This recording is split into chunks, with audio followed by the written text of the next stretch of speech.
Give up the Grimstroke Lich combo, always dangerous, but okay, there's a little bit of catch. You know, something else that stood out was a lack of building hitting and objective hitting in general. Tiny helps take care of that too, so Tiny was actually a decent combo, I guess you could say. But he needs an item to be the initiator, right? Like, he doesn't just come out of the gate being able to start a fight. You definitely need some sort of farm allocated to that hero, and from what they have picked right now, it's probably going to be a support, right? Because you're going to have your Coddle, and then you're going to have the Tiny supports. Medusa's going to be mid, tied off, and then, you know, whatever safe lane hero the Gambit want to throw in here. I don't think it's going to be safe lane Tiny. I suppose it's possible, but we just don't really see him ran that way right now. Mm-hmm. Yeah, I think that kind of seems like the only logical way, at least for me, to run this. Pavaga pick up the Jug, so there's a carry we've been seeing a little bit of this tournament. It does seem to be a lot more in favor and just a lot more viable than it used to be with the new 7.20 changes. This Jug can't die. Like, I actually don't see how they ever kill this hero on Gambit, which is a little bit concerning. Like, the Jug has to super overcommit. We talked about the Lich Juggernaut lane yesterday, I think.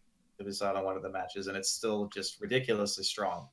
So I'm thinking at this point, like, what is Gambit aiming for? Like, their team fight is obviously okay because they have the Ravage, they got the Tiny Stun Toss, Stone Gaze, that's fine. But how are they going to really force anything? Because Pavaga's heroes aren't really scared of anything that they have right now, especially like the Jug and the Beastmaster. They can sit in side lanes forever. Like, that, what's forcing the issue for them? Yeah, I think that's got to come from whatever their like last pick carry is. Like, they need something that's kind of comes online fast and creates space for this Medusa. Yeah. Yeah. The OD ban's really good. Although I do think that OD actually loses that lane, but during the mid and the late game, obviously, it's very, very annoying for the Dusa. Oh, yeah. No, OD would have been great here for sure. Save, anything. Yeah, no. I can completely understand that ban for sure from Gambit.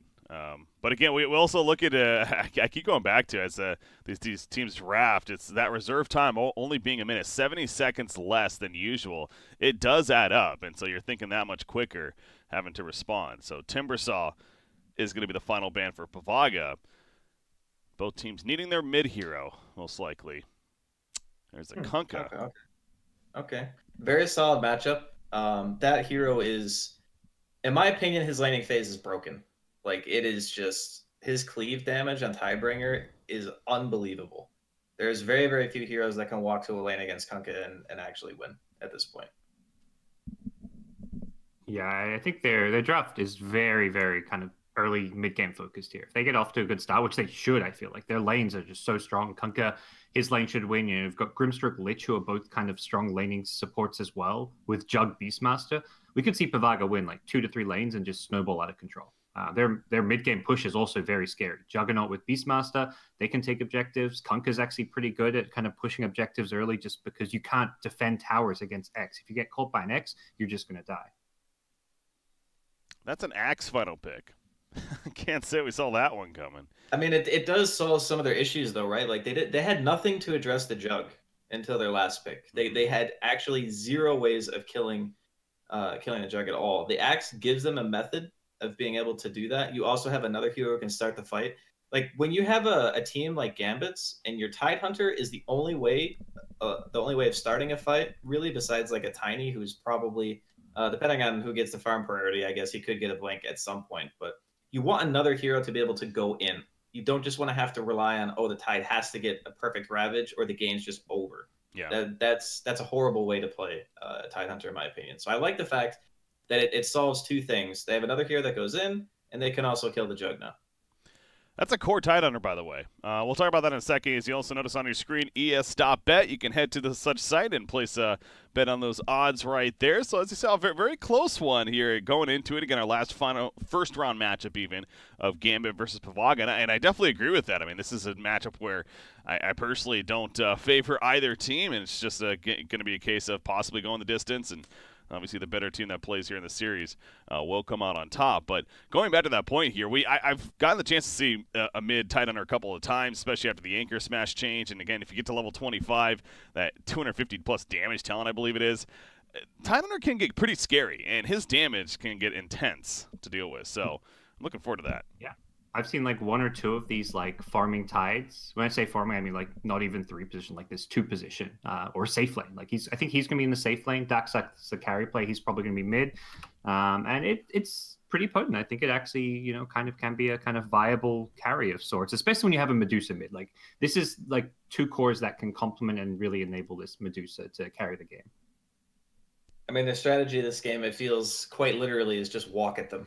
Not even run. Just we have a Tidehunter and a Medusa core, and we're going to just be very, very hard to deal enough damage to be able to take out. I mean, I guess we'll see how it works. This is a little bit different from the stuff that we've been seeing. Obviously, Medusa, Tiny, those types of heroes are common, but not necessarily ran with the other parts that they have currently. So, I mean, I'm still leaning towards Pavaga having an advantage in the laning phase. I just think that Kunkka is obviously going to win his lane, and I don't know if Jug Lich can really quote-unquote lose, but the Axe could do some creep-cutting shenanigans. That'll definitely be annoying. He'll probably still be able to get his items at a decent timing, at least. Yeah, I think for me, I favor Pavaga's draft just a bit because it's so much better early on. Like, if we get to like the 25-minute mark and the game's even, I think, Gambit's in a good position and it's much more favorable for them, but I just don't see that happening personally. It feels like Pavaga has a cleaner draft, the more obvious draft for sure, but I like this curveball here of Gambit, specifically with that core Tidehunter trying to throw them off.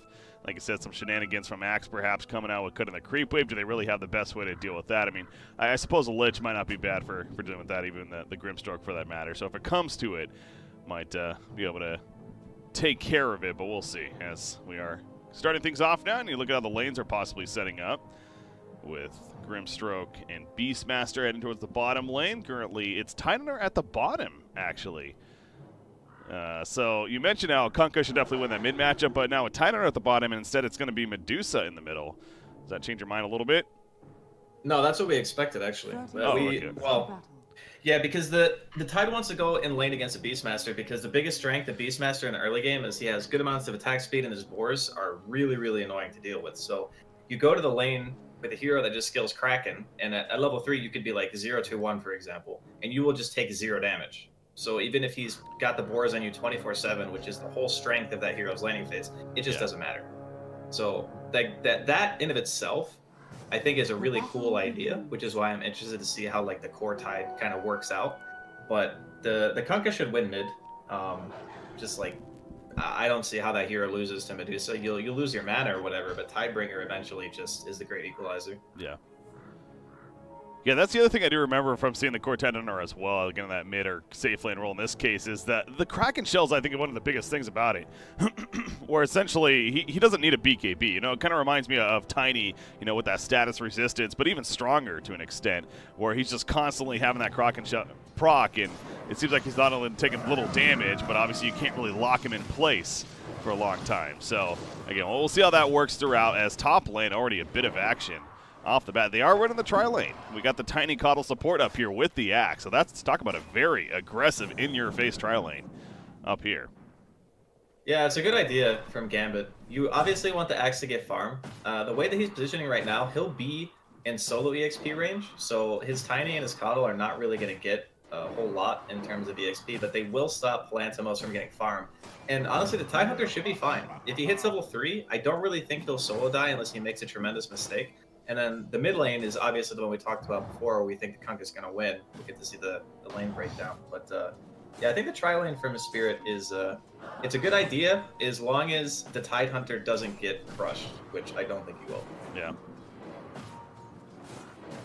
You got Kunkka there against that Medusa in the mid lane. Seems pretty even so far early on, but so you got the lane breakdown, as you mentioned. Looking at all 3 I hear Axe constantly spinning as well at that top lane. So, again, oh, and apparently we missed a first blood.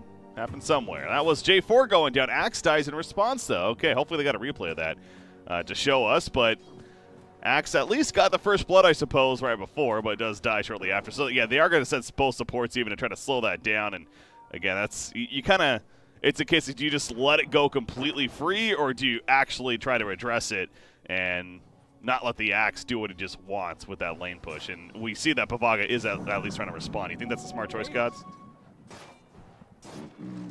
I think he might have gone for tea time. Okay, there you go. Yeah. Never mind. We'll draft. It's okay. It's cool. It's cool. But in regards to the Grimstroke changing lanes, I think it's more a matter of they can't really do anything to Affinage down here. Like he's just gonna be doing his Tidehunter thing. Even if the Grimstroke is here, you're not stopping him from getting EXP. Your resource allocation is not worth it. Your existence there doesn't matter, so you might as well just be top to prevent them from doing the same thing that we just saw, where the Axe just runs in and gets a kill on the Lich. Yeah. I got FNG poking in right there. If he gets caught by the supports, he would most certainly be in trouble, but he'll be fine for now. Immersion, he's probably dead. It is going to be a kill indeed for Pavaga. They just spin right on top of him, and so Tiny getting a little too cozy in that lane.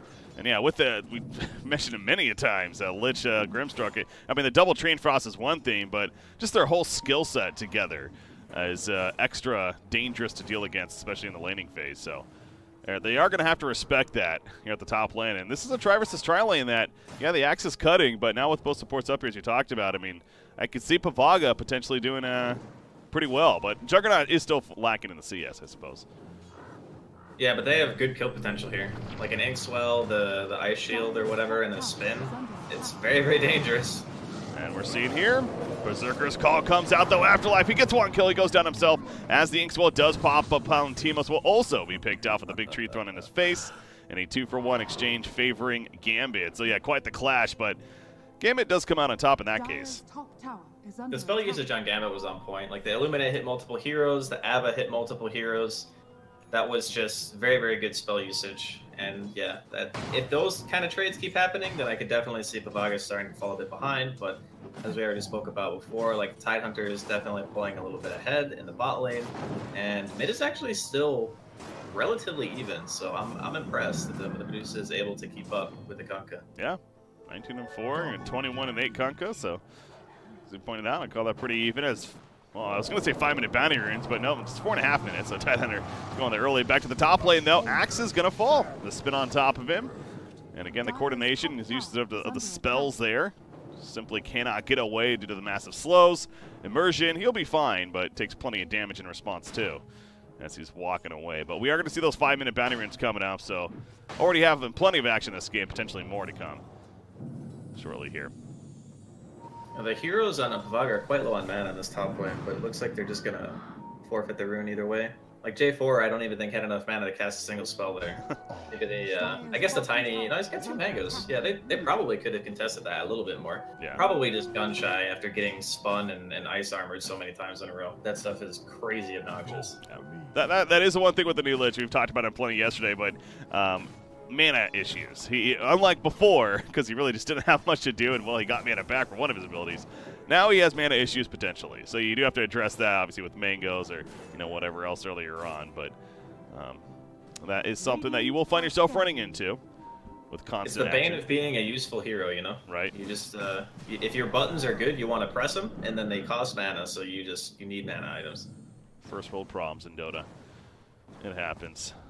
Tidehunter, though, 31-6 down there. He is doing very well when it comes to CS. And frankly, I'm actually trying to recall what, God, the core Tidehunter that I saw, like what he built. I want to say, maybe even the Solar Crest earlier on, but I can't remember off the top of my head. So I'm intrigued. There's a lot of builds. There's a lot of ways you can go. I've seen people go Vlad's into like Echo Saber. I've seen Desos. I've seen crits, because those things, it actually procs off Anchor Smash. You can crit Anchor Smashes and stuff like that. So there's all sorts of different builds you can go. This game is really good for Tide, though, because you can't just stun lock him to death. Tide is like the anti-Beastmaster, the anti-Kunkka combo hero, whatever you want to call it. If they run at you and try to do that, you'll be able to always counter-initiate with the Ravage. So he can build in a multitude of ways, just whatever he feels like the team needs. He might buy Vlad's, because he's kind of the only guy who can get it, I think, for his team. But right now he's going for the mech, which team fight item makes sense. You want to go as 5 with your Medusa.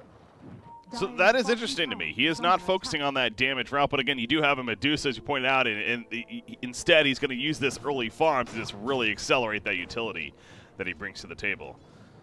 Specifically with the mech, I'm sure Guardian Greaves eventually going to be seen. You can take a look right there. Head over to es.bet. Place those bets on those odds if you like them. Right now favoring slightly, but bottom lane, Primal Roar's coming out. Immersion, this is bait out of line, though, as they're going to put the Ravage in response, but F9 doesn't do enough damage yet. Anchor Smash maybe is going to be enough. Yes, it is. The auto attack will finish the job. So close call right there, but gets it, and now you got Palantimos looking for a turn. Spin on top. Tanky Tidehunter, though.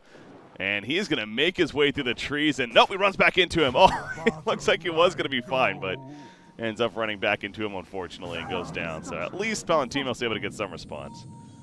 And that patch of trees is crazy deadly because there's so many different juke spots that it's basically just like whack-a-mole. You have to guess in a direction and just, okay, he went here, he went this way. Do I run straight down? Do I run left or right? It's like, it's very, very hard to juke and actually follow people in those trees. So just a little bit unlucky that his pathing wasn't on point.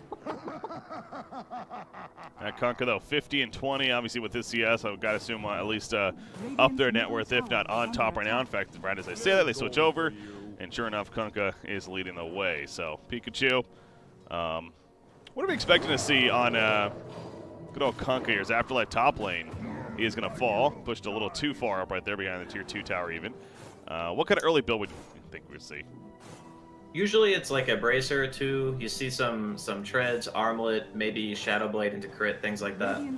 I've also seen the Armlet into just like straight BKB or Halberd, just if you feel like you want that frontline extra tankiness. Yeah, he's got the double Bracer Treads right now. So he's got almost 2,000 HP in a 9-minute game. Strength heroes are just something else this patch, Breaky. They're truly something. Yeah, bracers are good. Silver Edge priority. Do you think that could be something he's thinking about specifically with that Tidehunter, especially being the core on the other side? I could definitely see it coming out a bit later. I think that for value, things like Armlet, just like a straight up regular Shadow Blade, even things like Crystallis, because they did buff it a bit. I think it's like 38 damage now or something like that. Those things add a lot for Kunkka in the early game, because remember, the cleave mechanics are different. So in the early parts of the game, your cleave actually does way more than in the late game. That's why you're seeing a lot more Armlet, a lot more damage items, and focus on just like trying to make that early mid-game impact. Yeah, the Vlad's picked up on Beastmaster, and I believe I saw Tidehunter transitioning to a Vlad's. I don't even know if he finished the mech first or not. He might have, but either way, also going to be having one, it seems like. Again, talk about the value of the item, just how good it is in general right now in 7.20 plus. Bottom lane, though, Juggernaut leading the way, and we also get an idea of what he's building, just the early stats, triple Wraithband power treads. I assume at this rate, we shouldn't expect a Battle Fury on Juggernaut. Yeah, 3 Wraithbands is actually one more than you normally see, especially when you have a full wand. So I don't, like, his inventory management is going to be a mess. I don't know what his game plan is if he actually finishes the 3rd Wraithband or not, because I only saw the courier for like a second. So maybe it's just the wand, maybe he's got another one on the way. But the way they're playing it, they're trying to apply pressure. We could be seeing like a Yasha into Battle Fury, or maybe SOI, maybe Nanta, something like that.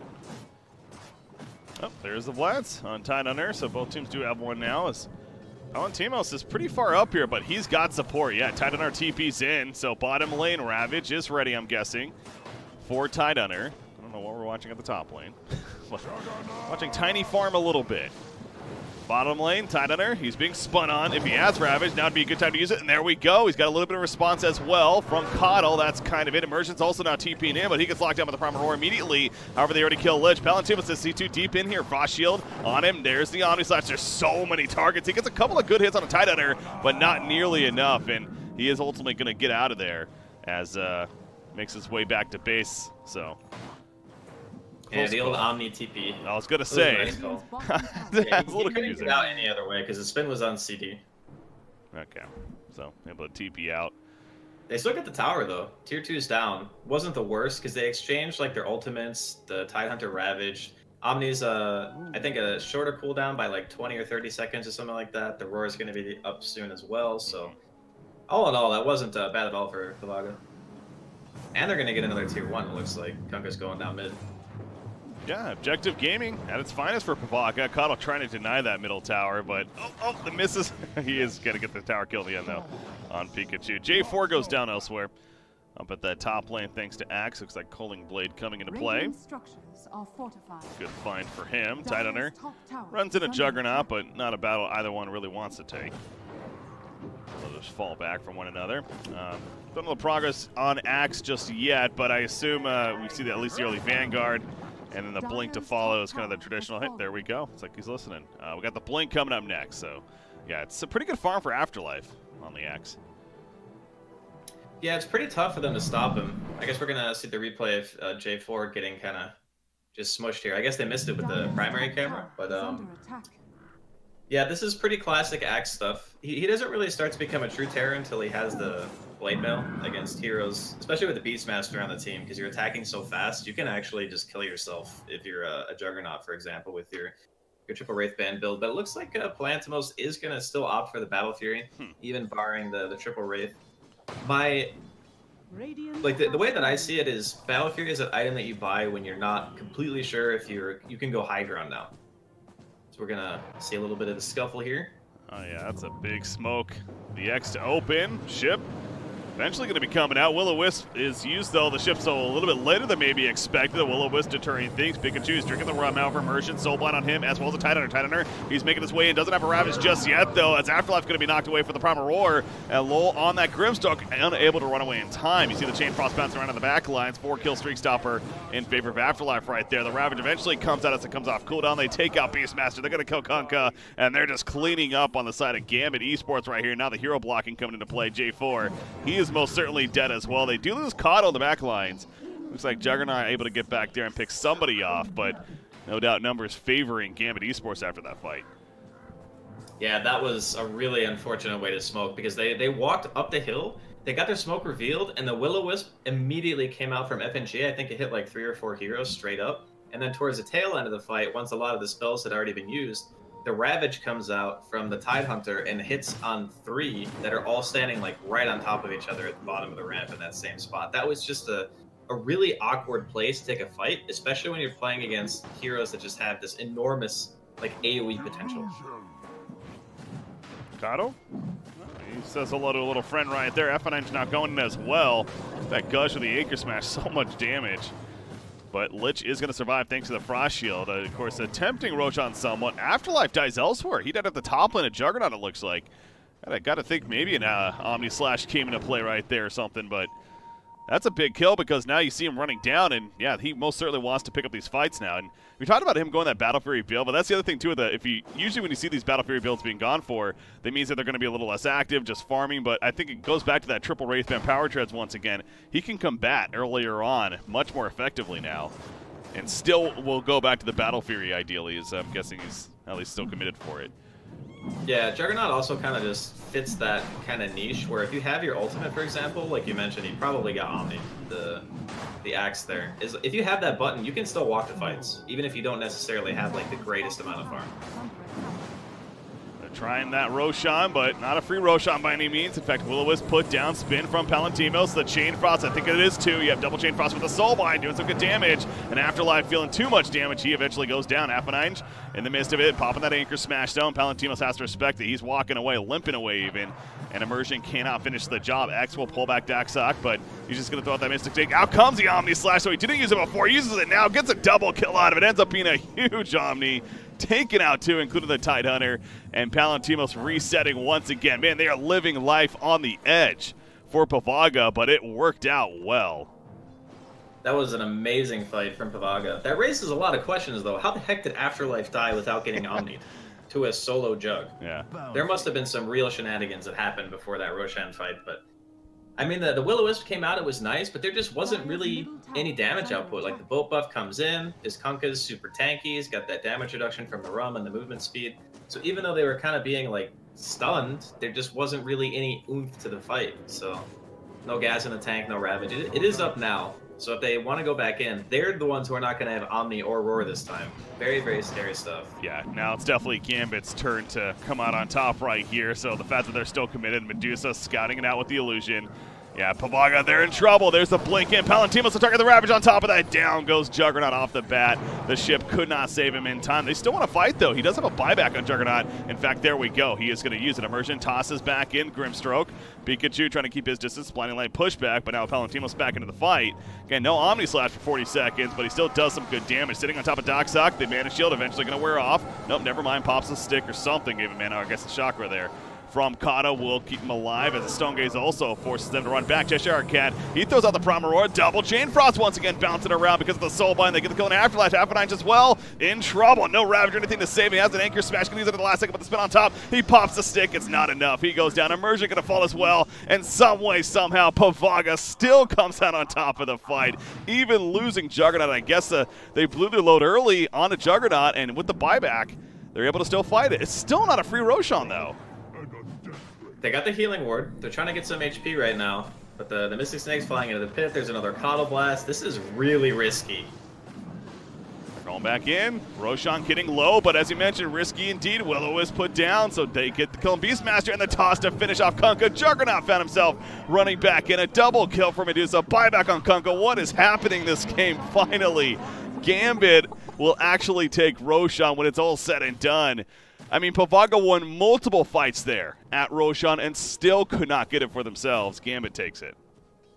The Coddle is just doing absolute work. It's like playing against this Elder Titan type hero, right? Where you have such long range, and you can consistently like harass inside of the pit over and over and over again. And because they committed that, that's like a dieback on the Jug.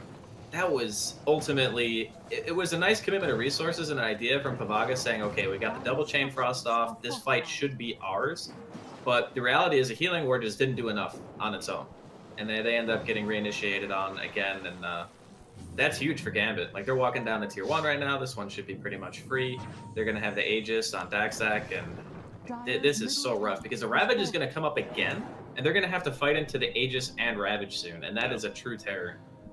Yeah, you mentioned the Coddle. Yeah, the feeding the mana to Medusa on top of all of that with the Chakra. So it's this Medusa, the lead that she has right now is insane for this earlier on in the game. And talk about Pavaga's issues of not being able to kill her. Definitely amplified because of how well she's doing in her farm now. That's going to be an easy tier 2 tower kill on top of that. I'm guessing she got the Aegis, right? Yeah, she did get the Aegis as well. She has an Eye of Scotty now being worked on at least. 3,000 gold saved up, so getting there. Issues ahead for Pavaga in terms of being able to kill things. That was the first thing that really stood out from Gambit's lineup was, especially with later on farm, they were going to be very difficult to kill. And that's not changing here. Kunkka. Yeah, looks like they're going to maybe get the Kunkka. Nice attempt at TP, but no dice. Yeah, 4 heroes coming together and eventually going to finish the job. So, yeah, he went the Shadow Blade first, but still well on cooldown. I mean, Lich is saving him now for the Frost Shield. Chain Frost coming out. They're trying. I guess he is beefy, but it's not going to be enough in the end. Will-O-Wisp absolutely secures it. Another Radiant. Yeah, the Axe pick has really done a lot for them, because it's the main reason why they were able to go on Palantimos inside of the pit, for example, and get him killed the first time, which forced his hand. He had to buy back out, go back in, see if they could actually secure that Roche. Ultimately, that super heavy committal from Pavaga to go for that Roche in the first place is what bit them. So they're going to actually expend another Ravage and a Blink Axe called to kill Palantimos at bot, and there's even a DD here for the Medusa. So this is like, this is getting real out of hand, real fast. Gambit are just completely running away with the game right now. Yeah, if there's one target to solo Ravage, it absolutely is Juggernaut, especially with no buyback, which they know. And he's still working on that timer. So he's out for another 30 seconds even. Easy tier 2 tower push. Yeah, this is quickly getting out of control for Pavaga. If they cannot slow this down some way, somehow. But easier said than done with that Medusa. Again, just looking so beefy. That Eye of Scotty's just around the corner. Tidehunter as well. We can't forget about him. He's second in net worth. Look at what he has. He is building that, once again, utility, the Vlads, the mech, with the boots here. The mana boots even. So, jump in from Axe. Really going to catch, but they're just kind of zoning them out. J4 gets low. Not low enough, but should at least get the tier 3 tower. Don't know about getting the racks here, although it is a double damage rune, so why not, I suppose. They're not scared. Well, they have the Coddle to feed mana to the Medusa as well. The Ravage is down, they should know that, at least for a little while longer, but they still have to worry about the Axe call to a certain degree. Like, if Afterlife gets a good call, it could just be the end, because I don't think the Jug has buyback still.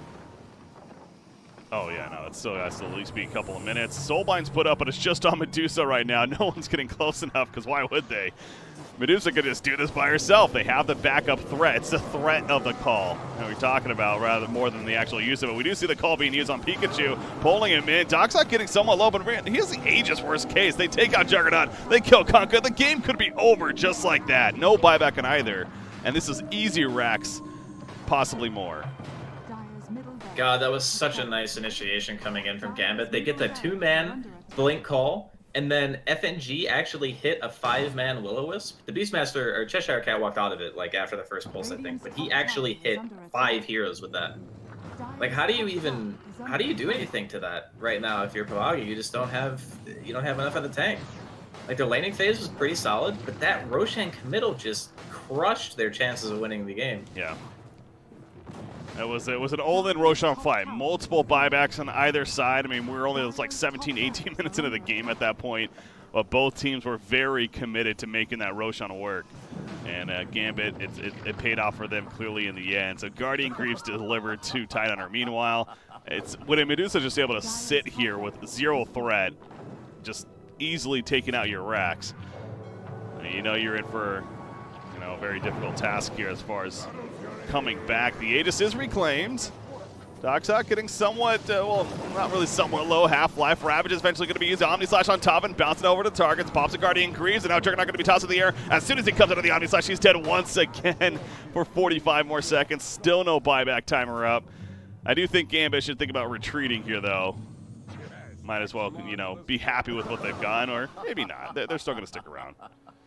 Well, there's a tier 2 bot, so if they want to actually end the game, they're gonna have to go down to that lane at some point. The crazy part is because Pavaga have been trapped in their base for so long, the lane momentum in bot isn't even going their way either. It's like everything is just stacking up against them, and this is kind of what happens when you go for these all-in maneuvers where you're committing early game buybacks. You're fighting into mass AOE team fight heroes around a Roche pit, and I mean, sure, it wasn't really a clean fight by any means from Gambit, but when you make a choice like that in this meta, and you're giving the Aegis to a Medusa after the fact, and there's so many good supporting heroes standing behind her like that, Vlad's mech Tidehunter, and a Blink Axe Call, and someone feeding her mana. Every hero on the team right now for Gambit enables Doxok to be able to just stand there. And he's just going to lead the way once again here at the bottom lane. Once again, why should he be scared? As they're not going to push in, though. They are going to TP back, and I'm guessing we're going to see Gambit just wait for another Roshan here, play very, very safe, and then yeah, there's no reason not to. They're under literally no pressure. Pavaga have to be the ones to make the play. They have to go for some smoke, maybe get lucky, catch out a hero or two, try to establish some sense of map control. This is the one point in the game where they have breathing room. Did Axe? Okay, I was gonna say, did Axe ever finish that Battle Fury if he's still going for it? And look, he actually still trying to finish it. He needs some voids down there. Dear God, though, that's gonna be a really late Battle Fury at this point for the Juggernaut. But oh, Axe just goes in. He gets a call. J4 is gonna die right off the bat. The Will-O-Wisp as well. Palantino spinning on top of it. He does have an Omni Slash out of this as out comes the run from the ship. But Primal Roar used very defensively. I believe it was a double roar maybe. Either way, Omni Slash bouncing around. He goes, oh, he got the kill actually on Akano, but Cheshire Cat, he's in no man's land, going to be locked up in the Stone Gaze, and so is Juggernaut. No buybacks once again across the board. So you can tell Pavaga is getting desperate, trying to make their moves here. But really, that was just Gambit finding them, Axe specifically, and GG's called, and we do have a victory for Gambit Esports officially. That was it was an interesting game to watch. I think the lanes went about kind of how we expected. Top kind of won for Pavaga. After they turned it into the tri-lane, like when the Grimstroke rotated out from bot, realizing there's not really much of a point in me being here. Tidehunter did well as we expected. The Kunkka had good farm. And then Roshan happened. And that was just the complete game decider. It's really that simple this time around. I mean, I think the draft from Pavaga still had a lot of opportunities to be able to do stuff, but they just went in so hard. Like, they put everything into that fight, and when you do that and you lose, it's very, very hard to come back. Yeah.